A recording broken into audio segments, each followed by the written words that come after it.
स्वागत है दोस्तों आप सभी का सौरभ स्टडी पॉइंट में। तो आइए रोज़ की तरह दोस्तों आज फिर से हम आप लोगों के लिए, जैसा कि आपको पता है दोस्तों, हम आपको ईवीएस और दोस्तों सीडीपी पेडोलॉजी के जितने भी महत्वपूर्ण प्रश्न हैं सभी प्रश्न हम आप लोगों को करा रहे हैं।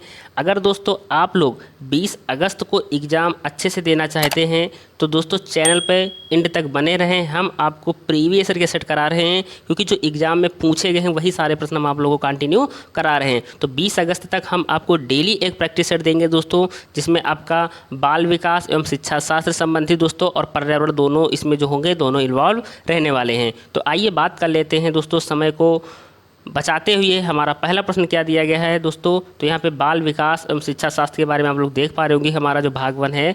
तो आइए बात कर लेते हैं पहले प्रश्न के बारे में कि बाल विकास के क्षेत्र में हाल ही के सिद्धांत यह सुझावित करते हैं कि विकास प्रभावित होता है। तो हमको बताना है कि जो विकास है वो किससे प्रभावित होता है। तो आइए बात करें सही जवाब के बारे में कि इसका जो राइट ऑप्शन हो जाएगा हमारा क्या हो जाएगा। तो 4 ऑप्शन दोस्तों यहाँ पर हमको दिए गए हैं, आनुवांशिकता से, शिक्षा से, संस्कृति से, सामाजिक नीतियों से। तो चारों ऑप्शन में से जो हमारा दोस्तों अगर बात करें जो बाल विकास का जो क्षेत्र है वो सिद्धांत है जो वो किस विकास का प्रभावित होता है, अगर बात करें तो दोस्तों बाल विकास के क्षेत्र में हाल ही के सिद्धांत यह सुझावित करते हैं कि विकास प्रभावित होता है। तो विकास किससे प्रभावित होता है, अगर बात करें राइट ऑप्शन के बारे में तो इसका जो दोस्तों चौथा ऑप्शन हमको यहाँ पे देखने को मिल रहा है राइट हो जाएगा। तो 4 ऑप्शन में से दोस्तों जैसा कि आप लोग देख पा रहे होंगे हमको यहाँ पे कितने ऑप्शन दिए गए हैं, 4 ऑप्शन दिए गए। आनुवांशिकता से प्रभावित होता है, शिक्षा से प्रभावित होता है, संस्कृति से भी प्रभावित होता है और सामाजिक नीतियों से प्रभावित होता है। तो इस तरह से जो चारों ऑप्शन होंगे हमारे क्या हो जाएंगे, करेक्ट हो जाएंगे।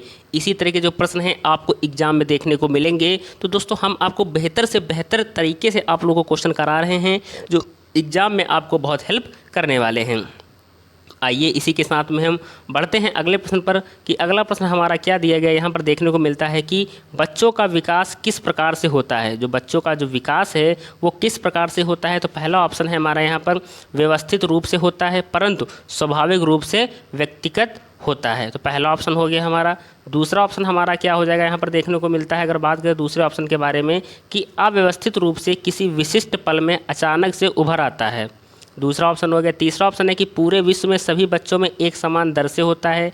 चौथा ऑप्शन है केवल विद्यालयीकरण के परिणाम से होता है। तो आइए बात करें अगर राइट ऑप्शन के बारे में कि इसका राइट ऑप्शन हमारा क्या हो जाएगा। तो दोस्तों जो हमारा पहला ऑप्शन यहाँ पर देखने को मिलता है हमारा इस तरह से राइट हो जाएगा कि व्यवस्थित रूप से होता है परंतु स्वाभाविक रूप से व्यक्तिगत होता है। तो इस तरह से जो हमारा पहला ऑप्शन होगा हमारा क्या हो जाएगा, राइट हो जाएगा।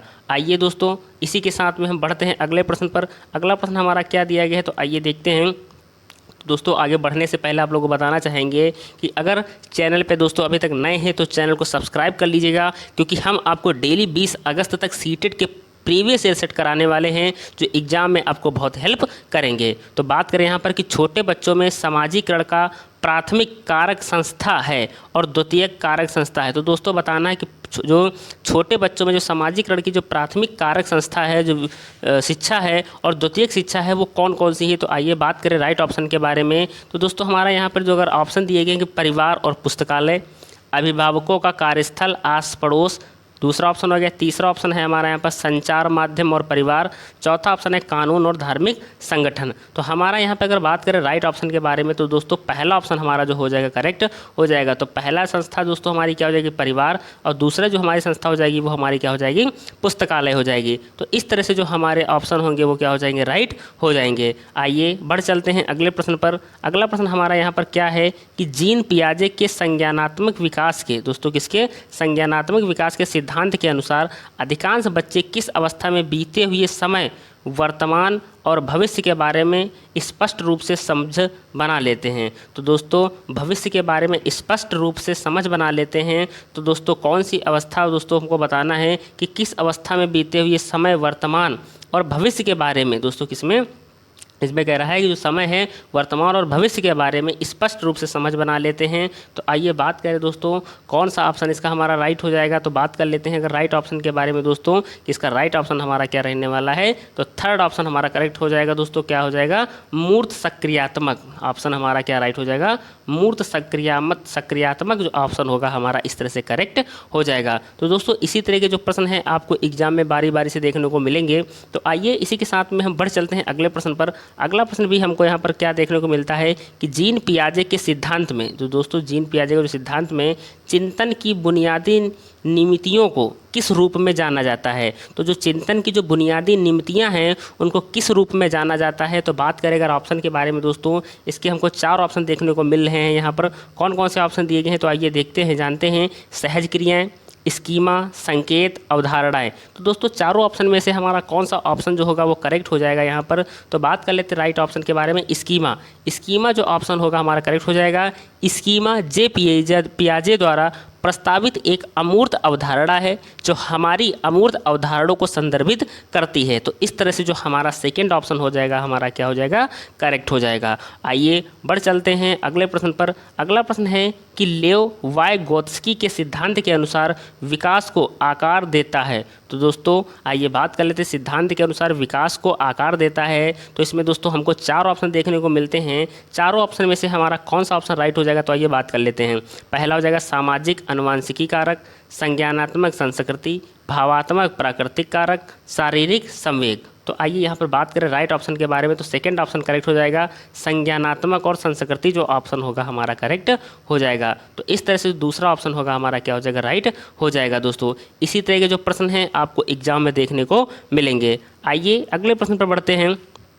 अगला प्रश्न है कि लेव वाइगोत्स्की के संज्ञानात्मक विकास की प्रक्रिया की किसकी भूमिका पर बल दिया है। तो लेव वाइगोत्स्की ने जो संज्ञानात्मक विकास की प्रक्रिया की किसकी भूमिका पर, तो बात करें दोस्तों किसकी भूमिका पर इन्होंने बल दिया है। तो इसमें दोस्तों चारों ऑप्शन में से हमारे कौन कौन से ऑप्शन हैं। पहला है भाषा, संज्ञानात्मक द्वंद्व, सहज क्रियाएं, स्कीमा। तो बात करें राइट ऑप्शन के बारे में तो पहला ऑप्शन करेक्ट हो जाएगा दोस्तों, हमारा भाषा ऑप्शन जो होगा वो हमारा राइट हो जाएगा। आइए अगले प्रश्न पर बढ़ते हैं कि अगला प्रश्न हमारा क्या दिया गया है। तो सीटेट की जो भी बच्चे तैयारी कर रहे हैं दोस्तों, हम आपको फिर से एक बार बताना चाहेंगे कि अगर आप सीटेट की तैयारी कर रहे हैं और 20 अगस्त को अगर आपका एग्ज़ाम लगा हुआ है और अगर आप बेहतर तैयारी करना चाहते हैं, सीटेट में अच्छा स्कोर करना चाहते हैं, तो वीडियो पे अंत तक बने रहें और चैनल को सब्सक्राइब कर लें, क्योंकि हम आपको 20 अगस्त तक डेली एक प्रीवियस सेट करा रहे हैं। और आप लोगों को पता भी होगा कि जो प्रीवियस सेट है वो रिपीट होने वाले प्रश्न दोस्तों, जो बारी बारी से रिपीट होते हैं, मैं वही प्रश्न आप लोगों को करा रहा हूँ। जितने भी हमने आपको प्रीवियस सेट कराए हैं वो आप लोग डेली देखते रहें, क्योंकि अगर आप कोई प्रैक्टिस सेट देते हैं तो आपको दोस्तों उसमें ज़रूर देखने को इनसे प्रश्न जो होंगे वो देखने को मिलेंगे। तो आइए देखते हैं कि अगला प्रश्न है हमारा कि नैतिक विकास का सिद्धांत लॉरेंस कोहलबर्ग के साथ साथ और किसके द्वारा प्रतिपादित किया गया था। तो दोस्तों जो नैतिक विकास का जो सिद्धांत है वो लॉरेंस कोहलबर्ग के साथ साथ और किसके द्वारा प्रतिपादित किया गया था। तो बात कर लेते हैं ऑप्शन के बारे में हम यहाँ पर कि हमको 4 ऑप्शन दिए गए। चारों ऑप्शन में से हमारा कौन सा ऑप्शन राइट हो जाएगा। पहला ऑप्शन है Lev Vygotsky, Jerome Bruner, Jean पियाजे, BF स्किनर। तो दोस्तों इनमें से हमारा जो ऑप्शन होंगे कौन से राइट हो जाएंगे दोस्तों। तो बात कर लेते हैं सही जवाब के बारे में। तो थर्ड ऑप्शन हमारा करेक्ट हो जाएगा, जीन पियाजे भी इसमें सम्मिलित थे। तो दोस्तों इस तरह से जो हमारा राइट ऑप्शन क्या हो जाएगा, जीन पियाजे जो हमारा ऑप्शन होगा करेक्ट रहने वाला है। आइए अगले प्रश्न पर बढ़ते हैं।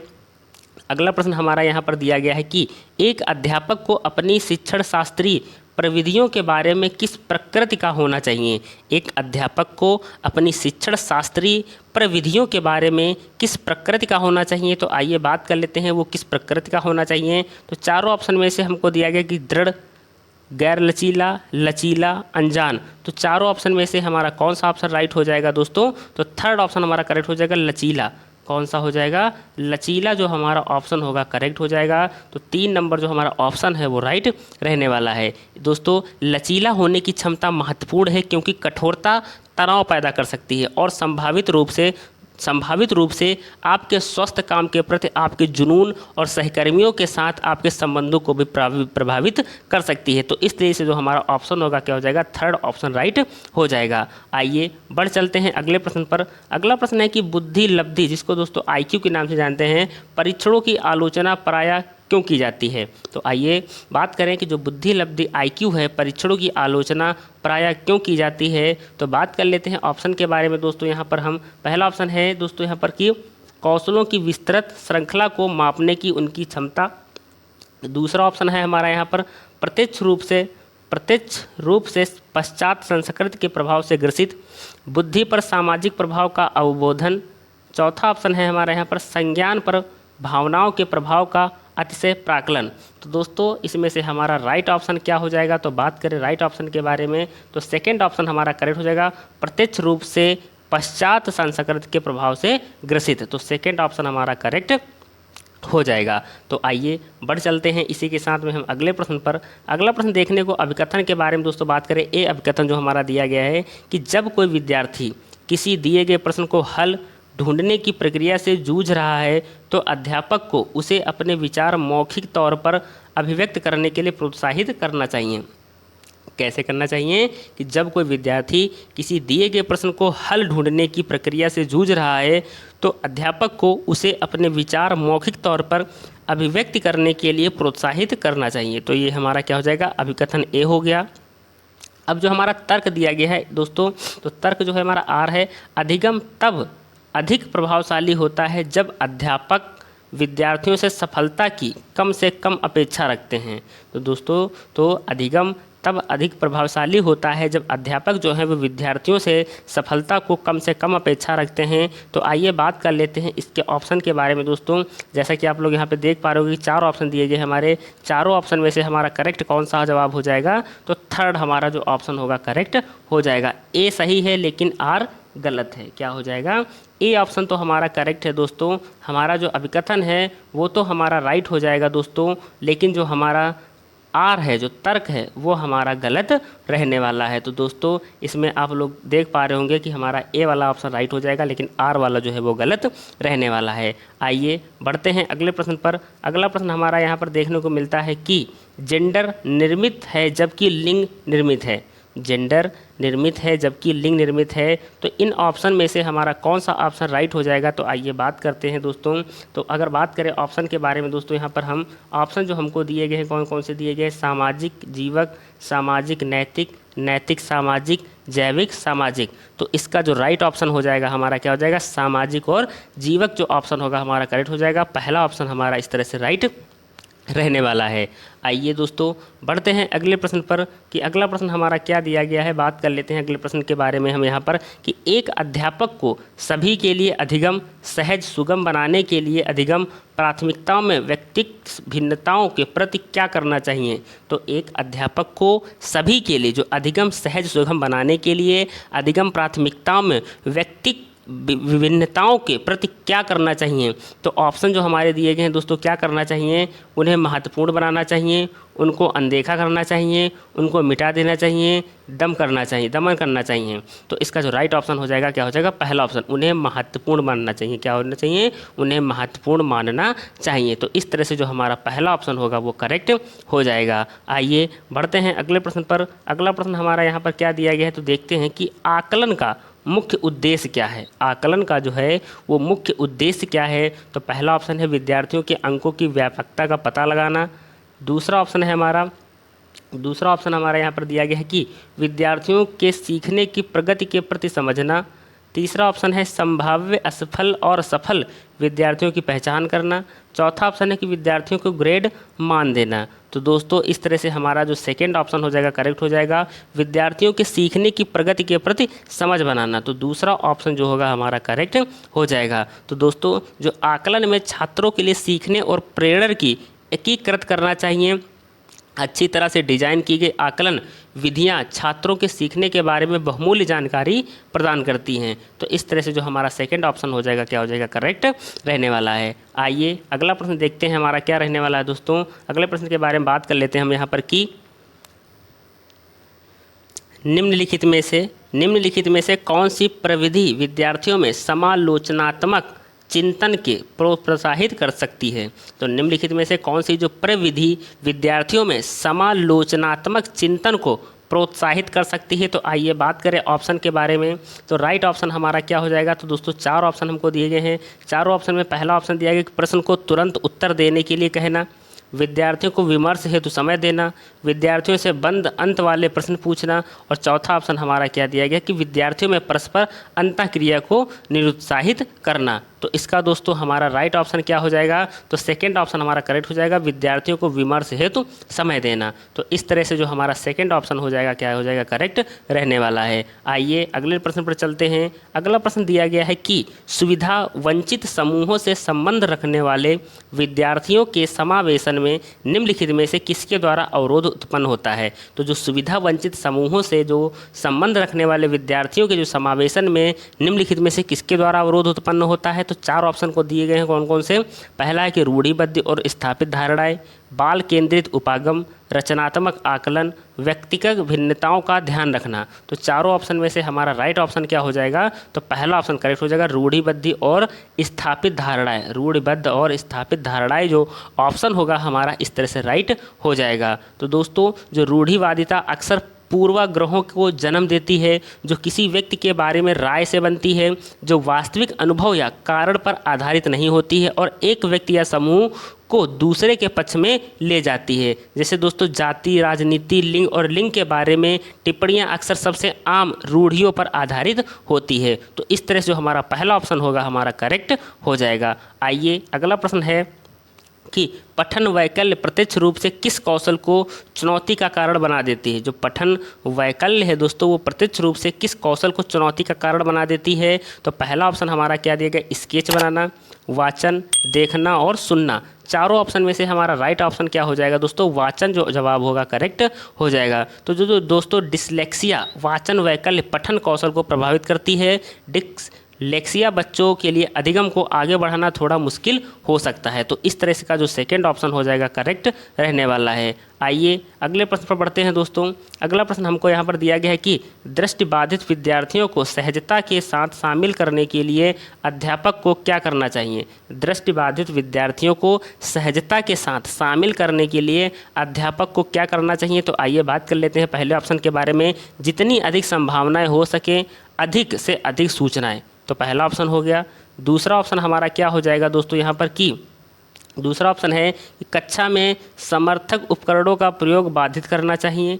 तीसरा ऑप्शन है लिखित सूचनाओं को मौखिक रूप से संप्रेषित करना चाहिए। चौथा ऑप्शन है इन विद्यार्थियों को केवल बहुत ही सरल से कार्य देने चाहिए। तो दोस्तों अगर बात करें यहाँ पे राइट ऑप्शन के बारे में तो इसका करेक्ट ऑप्शन क्या हो जाएगा, हमारा थर्ड ऑप्शन राइट हो जाएगा। लिखित सूचनाओं को मौखिक रूप से संप्रेषित करना चाहिए। लिखित सूचनाओं को मौखिक रूप से जो है संप्रेषित करना चाहिए। तो तीसरा ऑप्शन जो होगा हमारा राइट रहने वाला है। आइए इसी के साथ में हम बढ़ चलते हैं अगले प्रश्न पर कि स्वलीनता दोस्तों जो हमारा दिया गया स्वलीनता विकार से जूझते विद्यार्थियों की प्रतिनिधिक पहचान विशेषता निम्नलिखित में से क्या है। तो दोस्तों जो स्वलीनता विकार से जो जूझते जो विद्यार्थी हैं की प्रतिनिधिक पहचान विशेषता निम्नलिखित में से क्या है। तो पहला ऑप्शन है कि उच्च रूप से विकसित सामाजिक कौशल।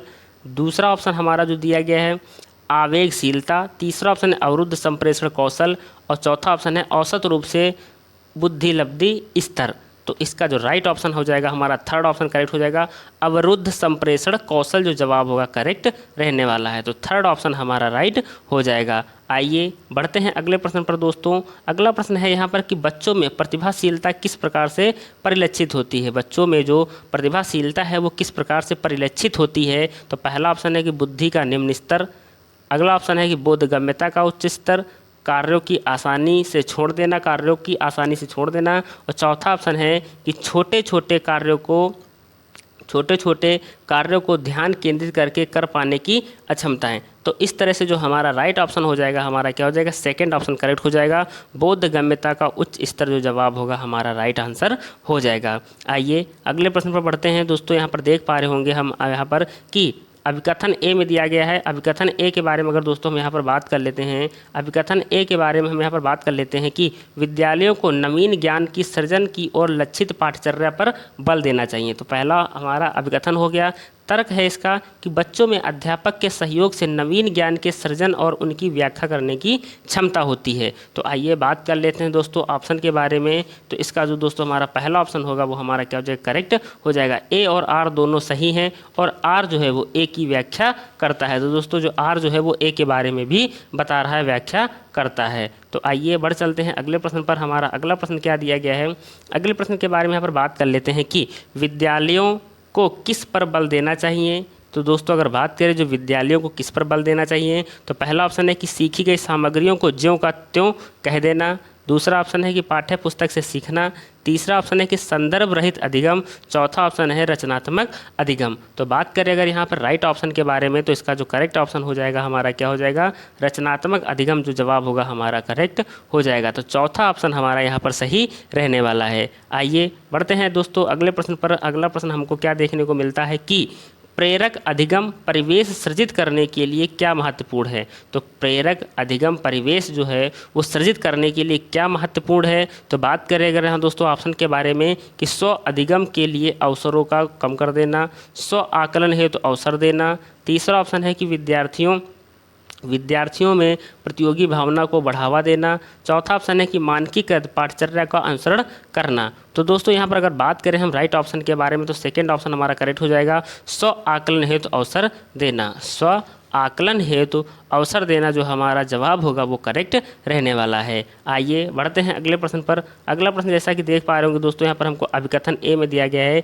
कि अध्यापक को चाहिए कि वह विद्यार्थियों को योग्यता का सत्व संबंधी परिप्रेक्ष्य विकसित करने के लिए प्रोत्साहित करे। किसका दोस्तों, योग्यता का सत्व संबंधी प्रेक्षेप है दोस्तों, परिप्रेक्ष्य है वो विकसित करने के लिए प्रोत्साहित करे। अगर तर्क की बात कर लें, यहाँ पर तर्क हमारा क्या दिया गया है कि योग्यता की अस्तित्व संबंधी परिप्रेक्ष्य विद्यार्थियों को अधिक प्रभावशाली तरीके से सीखने के लिए अभिप्रेरित करता है। तो अगर बात करें यहाँ पर राइट ऑप्शन के बारे में दोस्तों कि इसका राइट ऑप्शन हमारा क्या हो जाएगा, तो बात करें सही जवाब के बारे में दोस्तों, सेकंड ऑप्शन हमारा करेक्ट रहने वाला है। ए और आर दोनों सही हैं। तो दोस्तों जो हमारा अभिकथन ए है और जो तर्क आर है वो दोनों सही हैं, लेकिन आर जो है वो ए की व्याख्या नहीं करता है। जो आर जो है वो ए के बारे में सही नहीं बताता है, व्याख्या नहीं करता है। तो इस तरह से जो सेकंड ऑप्शन होगा हमारा करेक्ट हो जाएगा। आइए अगला प्रश्न देखते हैं कि निम्नलिखित में से किसके द्वारा समस्या समाधान में अवरोध पैदा की संभावना है। तो निम्नलिखित में से किसके द्वारा समस्या समाधान में, किसमें दोस्तों, समस्या समाधान में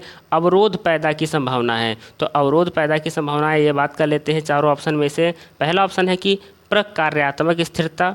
दूसरा ऑप्शन है संज्ञानात्मक शून्यता।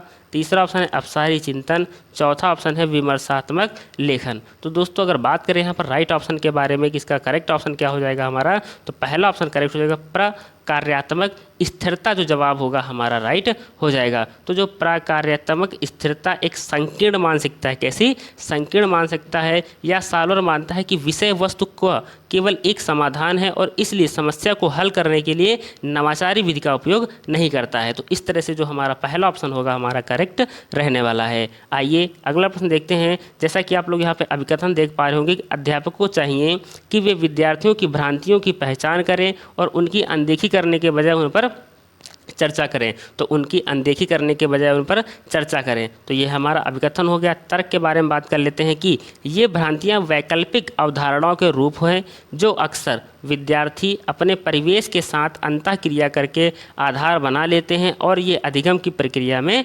अर्थपूर्ण हैं। तो अगर यहाँ पर बात करें हम सही जवाब के बारे में दोस्तों, तो इसका अगर राइट ऑप्शन के बारे में अगर हम यहाँ पर बात कर लेते हैं दोस्तों, चार ऑप्शन दिए गए हैं। तो चारों ऑप्शन में से हमारा जो राइट ऑप्शन हो जाएगा हमारा क्या हो जाएगा, तो आइए जानते हैं कि हमारा राइट ऑप्शन हो जाएगा पहला ऑप्शन। ए और आर जो हैं वो दोनों सही हैं, लेकिन दोस्तों यहाँ पर जो आर जो है वो ए की सही व्याख्या भी करता है। तो दोस्तों क्या करता है, आर जो है वो ए की सही व्याख्या करता है। तो हमारा इस तरह से जो पहला ऑप्शन हो जाएगा करेक्ट रहने वाला है। आइए अगले प्रश्न पर चलते हैं कि अगला प्रश्न हमारा क्या है कि भावनाएं। तो दोस्तों यहाँ पे भावनाओं के बारे में पूछा है कि भावनाएं क्या हैं। तो दोस्तों अधिगम को महत्वपूर्ण रूप से प्रभावित करती हैं, परंतु स्मृति पर इनका कोई प्रभाव नहीं पड़ता है। तो ये तो हमारा पहला ऑप्शन हो गया। दूसरा ऑप्शन हमारा क्या दिया गया है, ये देखते हैं कि अधिगम पर किसी प्रकार का प्रभाव नहीं डालती है लेकिन स्मृति को महत्वपूर्ण रूप से प्रभावित करती है। तो ये भी हमारा नहीं होगा ऑप्शन दोस्तों। तीसरा ऑप्शन है यहाँ पर कि अधिगम को महत्वपूर्ण रूप से प्रभावित करती है, साथ ही साथ स्मृति को भी। तो दोस्तों ये अधिगम को महत्वपूर्ण रूप से प्रभावित करती है और स्मृति को भी जो है प्रभावित करती है। तो तीसरा ऑप्शन जो होगा हमारा करेक्ट हो जाएगा। तो इस तरह से जो थर्ड ऑप्शन हमारा राइट रहने वाला है। आइए बात कर लेते हैं अगले प्रश्न के बारे में। अगला प्रश्न है यहाँ पर कि विद्यार्थी सीखने के प्रति अभिप्रेरित होते हैं यदि। विद्यार्थी जो हैं वो सीखने के प्रति अभिप्रेरित होते हैं यदि कार्य, दोस्तों यदि कार्य के आगे अब हमको जो देखना है, इसमें जोड़ना है कि हमारा जो राइट ऑप्शन हो जाएगा क्या रहने वाला है। तो बात करें सही जवाब के बारे में, अप्रासंगिक हो, बिना किसी चुनौती वाला हो। तीसरा ऑप्शन है यहाँ पर उनके जीवन में संबंधित हो। अगला ऑप्शन है बहुत ही अमूर्त हो। तो अगर बात करें सही जवाब के बारे में, थर्ड ऑप्शन करेक्ट हो जाएगा, उनके जीवन में संबंधित हो, उनके जीवन में संबंधित हो। तो थर्ड ऑप्शन जो होगा हमारा इस तरह से राइट हो जाएगा। तो इसी तरह के जो प्रश्न हैं दोस्तों एग्जाम में आपको देखने को मिलेंगे। आइए अगले प्रश्न पर चलते हैं कि अगला प्रश्न हमारा क्या रहने वाला है। तो बात कर लेते हैं अगले प्रश्न के बारे में, विद्यार्थियों के अधिगम को सहज सुगम बनाने के लिए अध्यापक को क्या करना चाहिए। तो विद्यार्थियों के अधिगम को अगर सहज सुगम बनाना है तो अध्यापक को क्या करना चाहिए। तो बात करें पहले ऑप्शन के बारे में, विद्यार्थी के पूर्व ज्ञान को अनदेखी करना चाहिए, विद्यार्थी के पूर्व ज्ञान को अनदेखी करना चाहिए। दूसरा ऑप्शन है हमारा क्या दिया गया है यहाँ पर कि वाक्य विन्यास और संरचनात्मक स्पष्ट नहीं करनी चाहिए। तीसरा ऑप्शन है अधिगम के अति सामान्यीकरण और निस्तारण को कम करना चाहिए। चौथा ऑप्शन है यहाँ पर कि विषय से संबंधित शब्द जाल के प्रयोग से बचना चाहिए। तो चौथा जो ऑप्शन होगा हमारा करेक्ट हो जाएगा, विषय से संबंधित शब्द जाल के प्रयोग से क्या करना चाहिए, बचना चाहिए। तो इस तरह से जो हमारा चौथा ऑप्शन होगा हमारा करेक्ट हो जाएगा। आइए अगला प्रश्न देखते हैं हमारा क्या है दोस्तों यहाँ पर। अगला प्रश्न जैसा कि हम लोग यहाँ पर देख, निम्नलिखित में से किसके द्वारा अधिगम में बाधा उत्पन्न होती है। निम्नलिखित में से किसके द्वारा अधिगम में बाधा उत्पन्न होती है। तो पहला ऑप्शन दिया गया है पहले पढ़ाए गए विषय से ज्ञान को संबंध करना। दूसरा हमारा जो ऑप्शन हो जाएगा क्या हो जाएगा यहाँ पर, विद्यालय संस्कृत से विमुखता का भाव। तीसरा ऑप्शन है बहुसंवेदी उपागम का क्रियान्वयन। चौथा ऑप्शन जो हमारा हो जाएगा यहाँ पे रचनावाद पर आधारित शिक्षा शास्त्रीय प्रविधियाँ। तो दोस्तों इसका हमारा राइट ऑप्शन क्या हो जाएगा। तो हम यहाँ पर बात कर लेते हैं दोस्तों राइट ऑप्शन के बारे में कि उसका राइट ऑप्शन हो जाएगा हमारा सेकंड ऑप्शन करेक्ट हो जाएगा, विद्यालय संस्कृत से विमुखता का भाव। तो विमुखता का भाव जो ऑप्शन होगा हमारा इसमें से सेकंड ऑप्शन जो होगा वो करेक्ट रहने वाला है। तो दोस्तों इसी तरह के जो प्रश्न हैं वो आपको एग्जाम में देखने को मिलेंगे। तो उम्मीद करते हैं दोस्तों कि आप लोगों को ये प्रश्न समझ में भी बहुत अच्छे से आए होंगे। और दोस्तों अगर आप चैनल पर नए हैं तो चैनल को सब्सक्राइब भी कर लीजिएगा, क्योंकि हम आपको डेली एक वीडियो प्रोवाइड कराने वाले हैं जो आपको 20 अगस्त के एग्ज़ाम में बहुत ही हेल्प करने वाले हैं। तो दोस्तों ये जो प्रश्न हैं ये हम सीटेट के जो पिछली कक्षाओं में जो पूछे गए प्रश्न हैं, पिछले ईयर जो पूछे गए प्रश्न हैं वही प्रश्न हम आप लोगों को करा रहे हैं। क्योंकि जैसा कि आप लोगों को पता है कि जो प्रीवियस ईयर के जो सेट होते हैं, जो प्रैक्टिस सेट होते हैं वो कंटिन्यू दोस्तों रिपीट होते रहते हैं, उन्हीं से क्वेश्चन आते हैं। तो आप लोगों को एक आइडिया लग जाएगा। और दूसरा दोस्तों जो रिपीट होने वाले प्रश्न हैं वो भी आप उनको आसानी से कर सकेंगे। तो आप लोगों को ये वीडियो कैसे लगे आप लोग कमेंट बॉक्स में कमेंट करके बता सकते हैं। अगर आप लोग कोई स्पेशल क्लास भी चाहते हैं तो उसके लिए आप हमें मैसेज कर सकते हैं दोस्तों, कमेंट कर सकते हैं। हम आपको उस दोस्तों टॉपिक पे वीडियो ज़रूर आपके लिए बनाएंगे। धन्यवाद।